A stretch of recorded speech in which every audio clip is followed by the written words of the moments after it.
what was happening in the first session was a foundation. How I'm trying to put forward what the government tried to do, what is the state-owned company tried to do, and what are the big businesses trying to do. But it's also, this kind of thing has to go complementary both ways, in the sense of like what was asked by one of the president to Frank Weiss was, what should we do tomorrow? So in the second session, I want to elaborate something that is much more tangible for us to see, to foresee that almost in some of the examples that we can actually do that as an individual. We generated a very good discussion, I think, last night with some of the people involved. Is that one of the notion happened is that as if capitalism has developed itself into the notion of individualism and dialectical in materialism. So hence, if you want to get out of this materialism, you can do it collectively, yes, but at least it will not be effective unless you are materialistic liberated as an individual, not as a collective. Because so in this sense, you fight individualism with individualism. You don't do it in collectively or that kind of notion. This is the summary of the second part of the essay that I give to the committee that was printed yesterday. So I think we need to really understand that first, in my very limited understanding of Marx, is that for me, Marx is I'm generalizing the whole idea into three different things. First, he has the business cycle. You can elaborate more on the papers. And then on the end, you have a capital accumulation. What we've been talking about in the first session is actually we're talking about capital accumulation. How do we accumulate papers, fundings or whatever. Now, but from those to that, they go into means of ways of transition through wage and surplus value, use and exchange value, means of production and relation of production. All is explained in the paper, so I'm not going into that. However, in today's age, those have been evolutionized by the people into the other three new deals or new means, new elements. The first one is that the business cycle is facing a new ways in the net and the LCC and the accelerated technology transfers. I will make some example how that impacted our society.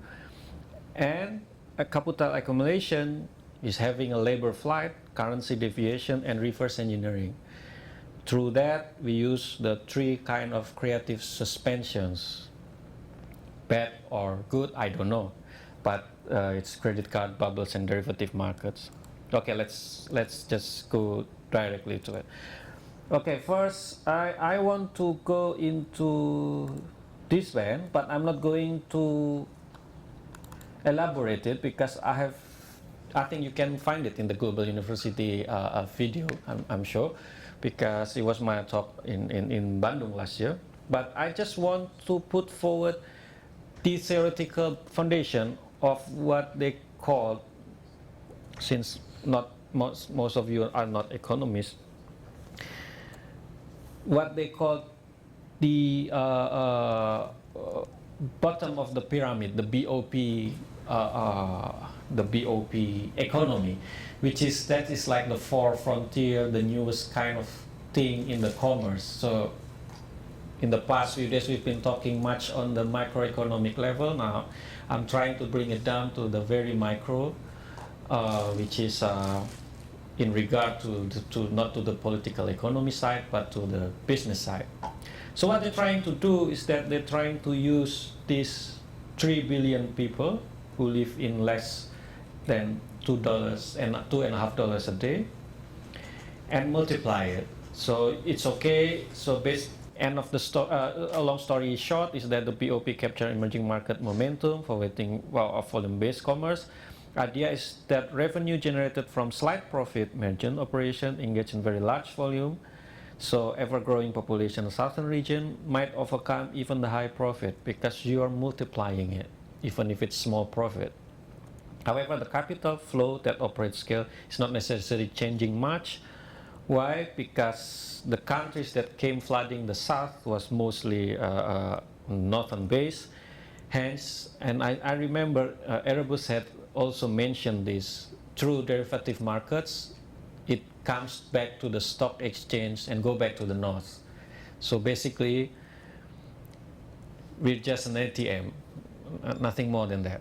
I think that's the point that I want to make of that.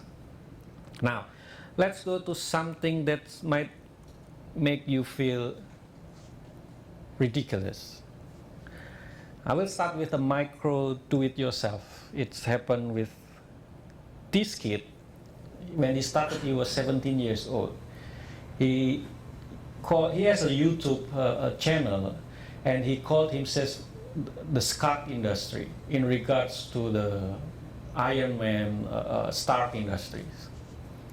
So, if you go back to the map, what he did was he used the net, okay, to enhance value bubble, but it's funny value. Why? I will show you why it's funny. This here. Okay, so what did he do?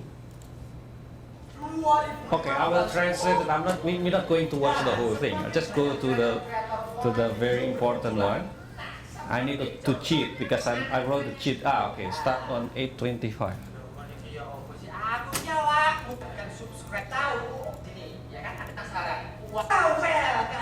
Okay. So, because you want to know how to make money, I will tell you how to do it. So you have to make an interesting video, even if it's a full kind of video. But what important is the viewers. So you join the YouTube network. You can use this, and this.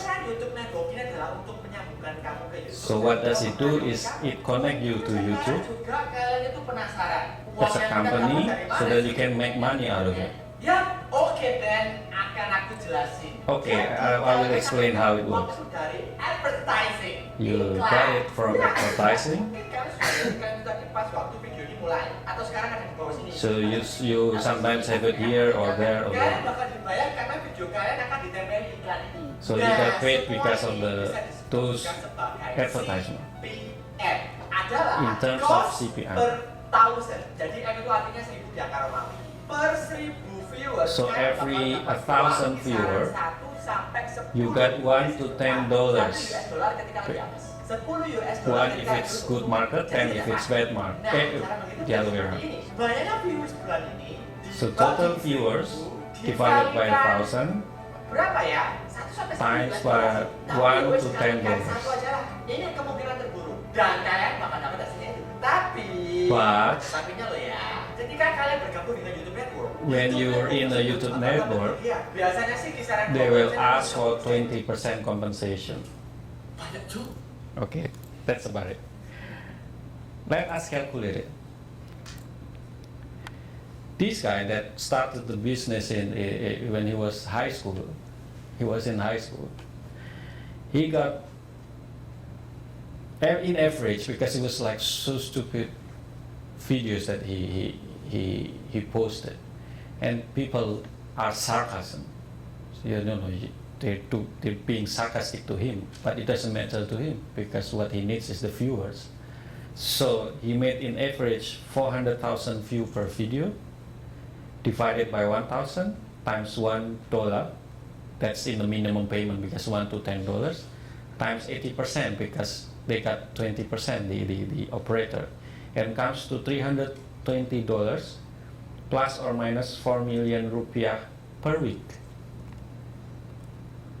Okay. which is equals to a monthly payment of fresh graduate officers working in multinational company in Jakarta. And they got paid per week, not per month. This is equivalent to that. That's in the worst case scenario. What about if it's a high, it's the maximum scenario? This highest paid is over 1 million viewers. He got paid $8,000 a week. That's monthly payment of CEO working in multinational company in Jakarta. Well, are we living in a different world? Okay, I'm starting to be confident that all this, despite of course, the ecological, it's complete loss. But in the economical side, we're actually winning. But you just can't think it like the old ways. You have to rethink, recreate the thinkings. Okay, next one. I'm going to do it very quickly. This one is a bit sad story for me because this person, I know it in person. He's very close to me, a junior of mine, not an architect, but he used to work with us. He had 2 companies, and I will just show some of the videos that he did. Again, it has something to do, if you go back to here, with the instrument, because that's where you create your surplus value. And in nowadays, we have what the accelerated technology transfer. If you read in the paper, it says there's an anomaly when the history span decades of years to transfer green agrarian revolution from the north to the south. Same time with the transportation. But the anomaly was that in terms of digital revolution and information revolution, in terms of computer and internet, it happens only in 2 decades. I don't know if it's by design or not, but that's absolutely an advantage for us in the South.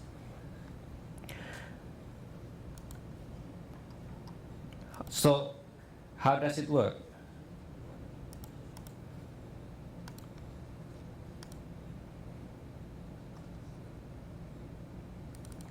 This was his first project. We fund this project not because we're architecture, but because at that time we were building a architecture lab in the university, and he created this for us. In terms of technology, it's not sophisticated. It's a simple reverse engineering. If all of us can learn how to do it through YouTube. But I will not. So these guys start from a sketch. The group at that time, they were in average 24 years old, and they do all the works, including the software engineering and even the thing. So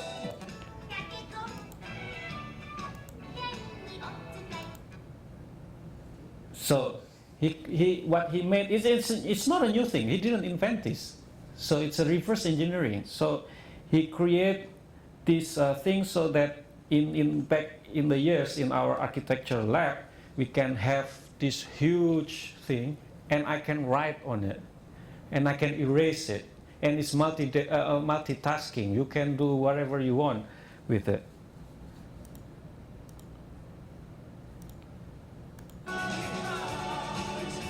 And this guy was 24 years old at that time.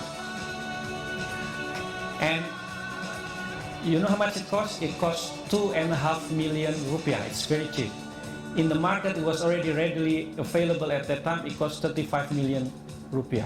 And he created this only for 2.5 million rupiah.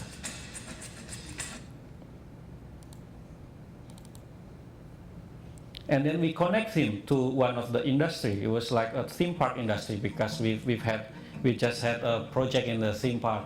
That's it. So he created this thing, and it's already been doing and it's in there in Malang in the big theme park, and they produce this themselves from scratch. It's massive added value. And each of the packets, it costs less than 10 million rupiah, where if they want to buy it, it costs 80 million rupiah overseas. You can produce it yourself. And then we introduce him to a larger industry when we have the project with the mining industry. Unfortunately, it didn't happen, but this was, they fund him to do the preliminary labs. So this is what he did. He created a CPU this size for a simple operation. So it means that if you want to have a hub, this was for banking, a hub for, so the Bank Rakyat Indonesia, means the people power bank, they want to open a like office in the very remote island. They only need to go to the connected to the satellite by a disk, and you only need his invention, not invention, his reverse engineering creates this computer that's only the size of a matchbox, and it costs only 500,000 rupiah. It's 500,000 rupiah is maybe only $5 for one CPU. Then you can, and it works. You can even play PlayStation using that. Next one, they challenge you. Okay, do you understand the logic of smelting? No. So they gave him a book. So let's see what you can do out of it. So he created this.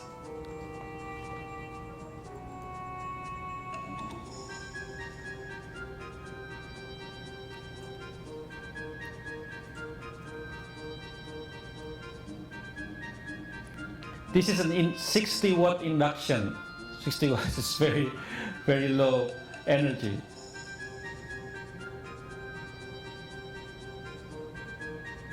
That's a metal.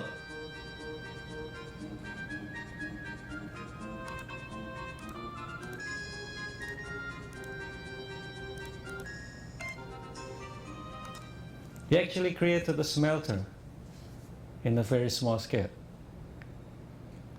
I think that time he was 26 years old.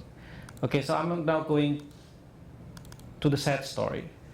So long story short, he went into a competition, a state competition.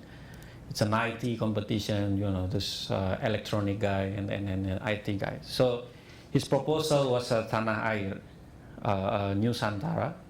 He was talking about the mining industry that's taking our resources and everything, and he wanted to fight back. How to do that is he wants to do it by what he can do.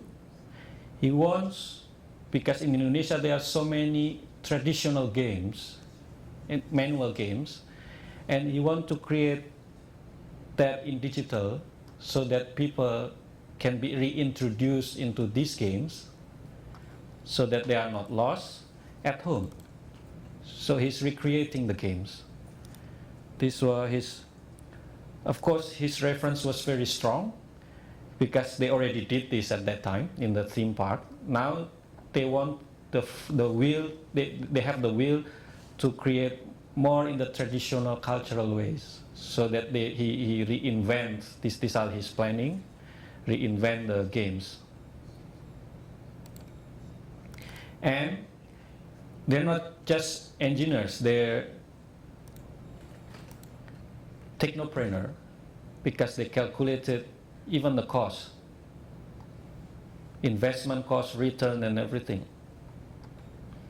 And they got into top 10, met with the Minister of Information at that time and with the grand juror. And the first question they asked him was, how much is your expected revenue? And they lost to a guy who can make 2 billion rupiah in 1 year, who got nothing to do with a nation-state vision. And he actually didn't finish his presentation. Once he heard the question, he just left. This is what happened in our country. Because it's a nation-state fund, you don't talk about how much it's, as long as it makes profit, you know. So it has higher goals than just profit. So that's the sad story. Okay, since we have a very limited time, now I'm going to jump into the corporation level. So it's one of our project. We've been working this for 2 years, called the Seven Heaven. Before that, there had been a revolution in the pop area media-based industry in Indonesia. First, there was this Jejak Petualang, very famous thing that they are asking the young people to go back to nature in terms of tourism. Tourism is very big business, another subsidiaries to the airlines. And then roughly maybe 2 or 3 years ago, there was this newer one. So I realized that when you go to mountain, you climb mountain, there are some restrictions, physical restriction. Not many people can go to the mountain. So now they have new strategy. Let's go to the beaches. And the host is actually our Miss Indonesia, former Miss Indonesia, who turning into that. So she was going into all of these remote places of Indonesia with beautiful beaches and everything, and she said, and we even have the new saying, it's okay if you burn your skin, black is the new cool. And at my generation, if you go and take picture in front of Eiffel Tower, that's cool. In this generation, no. If you go to Papua, the very edge of Indonesia, and you take picture in Papua, that's the new cool. So that creates the whole, and it has to go with media. It has to go like you build the consciousness of the new generation that this is the cool stuff. So, of course, we had plenty resort-based projects happening in our office, but it was that defined time that finally we had the enough weapon to go to our, because we have like a return client that had been working with us for like 3 years, and then, hey, why don't you do things differently? As long as it make profit, it doesn't matter, right? So we introduced, of course, first the common idea of using this private, very like serious operation of tourism is that you will put either military or paramilitary or the cops around, because we're talking about private beaches and everything in there, so that people can, normal people, indigenous people cannot go there. That's the common thing. What they sell in terms of niche market is that the quietness, the isolation, like that. And then so why don't we redefine that? So we came into this project. This was all very young people involved into it. I will introduce you to the team. These are the site. This is the result of our survey.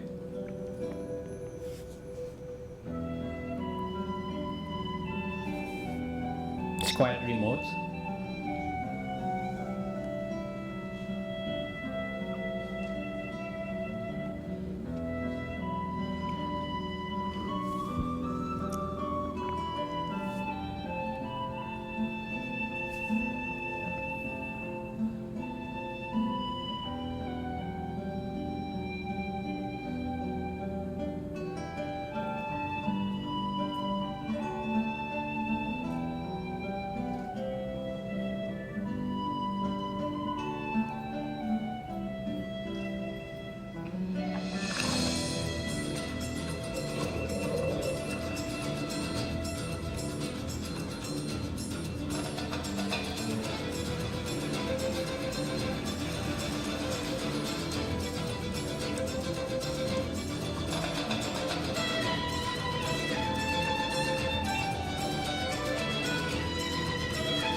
Okay, so what we proposed was first we let the big island as it is.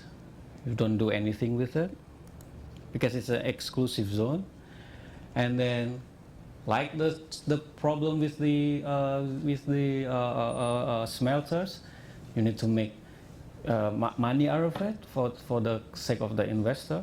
Then we create not isolated, but it was more communal, but with a lot of place for the people. We actually create a kind of a market so that they can go there and sell their stuff. And then we can organize the boat for them so that they can organize the transportation, because it's so that in the other one we even introduce a market that is not a niche market, just a normal market, so that they can have more people intervene in there, more indigenous people intervene in there. And if you get used to this kind of thing, you talk with bankers, they don't care about the drawings. So so first, this was the first failure of the project's finance.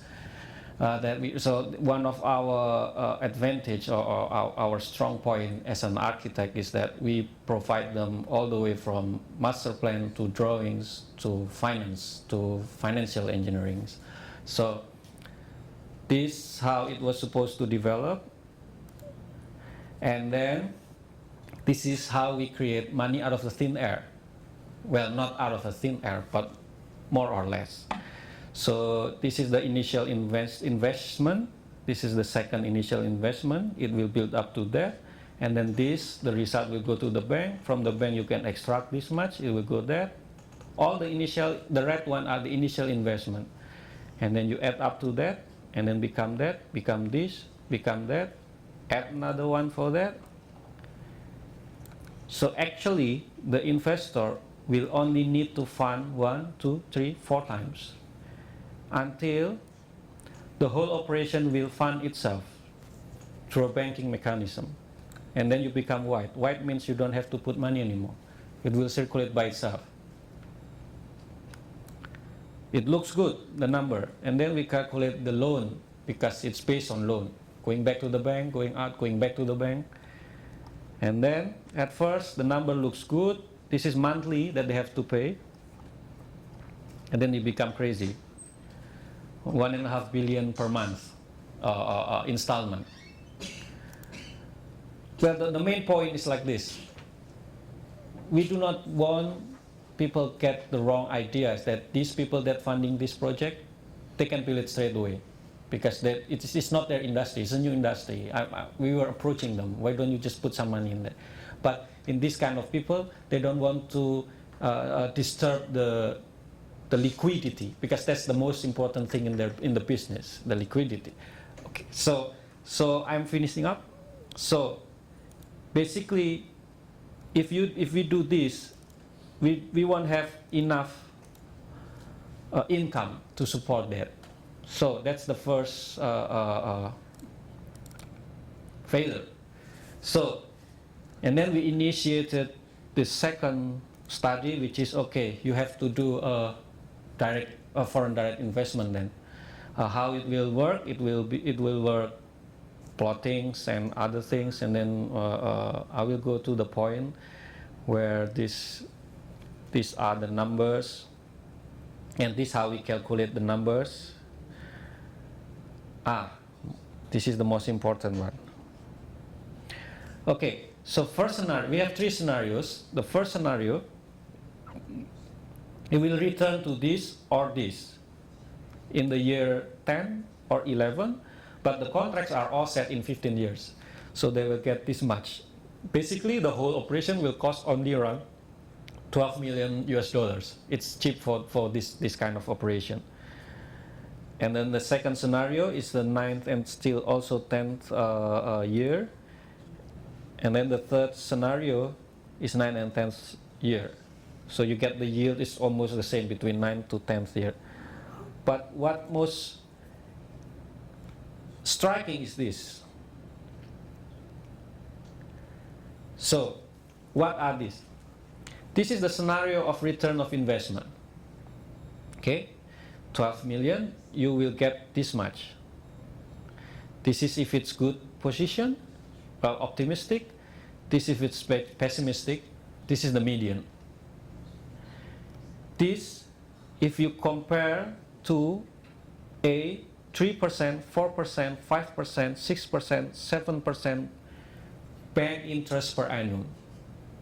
Now this is another advantage that we have, because in the big economy they have very low, they tend to have a very low level of interest, so that investors are very keen to go to this kind of thing. Come on, like how can you, where can you get 7% of direct investment with the interest of 7%? It's very tempting. But the main important thing is that if something happened, if something didn't work, the owners actually could take over the project and fund it themselves. That's the most important thing. And out of those whole things, my last three, what do you call it? 3 scenes are, this was the team, architecture team. It's only 1, 2, 3, 4, 5, 6 of us. But these are the teams that doing the survey and all the works based on the business perspective. This guy is one of the best in the world. He's a Filipino, half Spanish. These are the marine researcher that involved in the work. He's British, she's British, and she's Germany, Canadian, and Spanish, and these are Indonesians. And out of all the teams, all under 35 years old. And just to make my point, I want to show you what really happens in here, because this is, we're talking about in a very different level. First, we have the labor flight with the guys that came from the Europe. Because of the crisis and everything, they are fleeing. Okay, so they are willing to work with us without any of those. If you go to Jakarta and then you see these executives, they want you to pay them well. These young people, no, they are working for the sake of themselves. So this is what I call the labor flight. You have a currency deviation. Why? Because in terms of interest, we are very tempting. Instead of they would like dump their money in their own countries, they would move. It's very tempting.